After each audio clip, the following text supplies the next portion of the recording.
Ipinahayag ng palasyo na walang kinalaman sa pagbaba ng approval at trust ratings ni Pangulong Ferdinand Marcos Jr.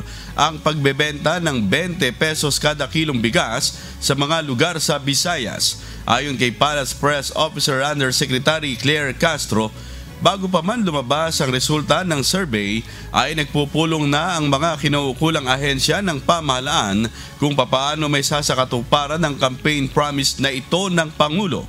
May buwelta rin si Yusek Castro sa pagdududa ni Vice President Sara Duterte sa kalidad ng bigas na ibebenta sa murang halaga.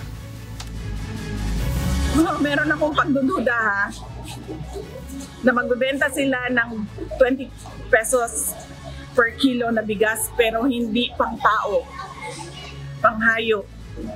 Hindi porkit po umura ang bigas, sasabihin na pang hayop ang nasabing bigas. Liliwanagin lamang po natin. Ang ibebentang bigas ay yung bigas po na nabibili ngayon sa halagang 33 pesos.